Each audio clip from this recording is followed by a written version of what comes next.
Deccan that we speak together today, that brings us together on this stage. So thank you everybody for being here. Very nice performance, Papa. And I give this to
Of several youth-oriented programs in the Ramakrishna Mutt, apart from volunteering her time in the free clinic.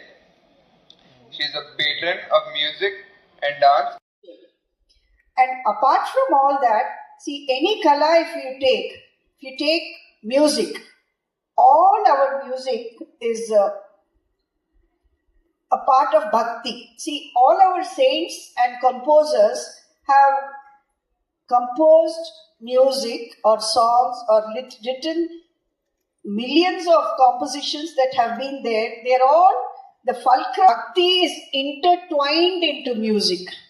And here, nritya is when this music, here the child understands the meaning of every word that they sing and then tries to emote the whole thing. So that is what better way for our people, for us to introduce our culture to the children. So I think Nritya is even a better form of introducing Sanatana Dharma to our children than music. So it involves music as well as expressions. So for which they need to know the meaning. And I explains it and makes them emote in the right manner. Apart from the steps, for them to perform everything, they need to know the meaning. It's a wonderful, and so it's the best way to expose, one other way to expose our children. And the selection of songs which are going to come now are excellent. They have chosen Bhavayami Raghuramam, so which goes Ramayana, 10 episodes of Ramayana are being depicted. And then the next song is Kanchadalaya Dakshi, so which is again about Devi Kamakshi. Then the third one is Brahma Mukate, so it goes to the most important message of our Upanishads.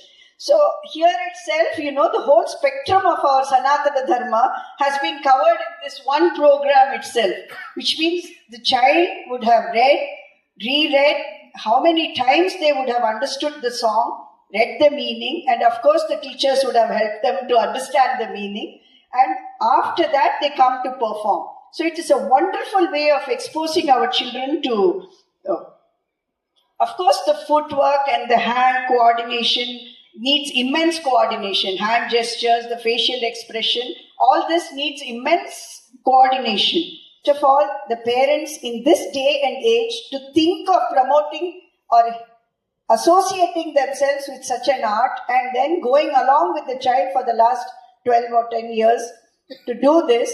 So I really appreciate the parents for having done this. So they have contributed now in the future, bringing in the future of our country and Sanatana Dharma. We'll take it away from all the wonderful words from girls of various communities to go and learn different things. My mother and her 3 sisters went to Keys School. My youngest aunt Indira was very taken up with the dance form with Bharatanatyam, and Shadda teacher who was there, Kalyani Kuttama, was principal, and I was 3. And I would go for rehearsals and I would watch her practice. And suddenly one day Sharda teacher told my mother, you have to pay a tuition for her. So Amma said, why? And she said, she's learned everything. She's also become a pupil. You must pay tuition for her. So this is from where the journey started. I would like to point out that the dance form in Tamil Nadu itself, in olden times, was not looked at as something very suitable for people from respectable homes. There was a time when it was almost shut down by the governments. It was not understood. It was practiced in temples by Devadasis of a different level altogether. It took Rukmini Devi Arundel to bring it out of this form onto the stage and to Kalakshetra that we admire today. That opportunity is given to so many students and dancers.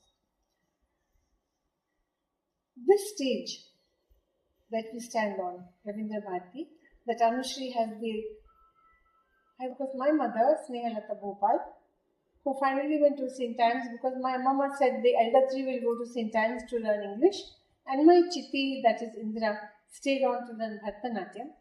And from there, coming from a traditional Reddy family in Telangana, in Hyderabad state, that my grandparents also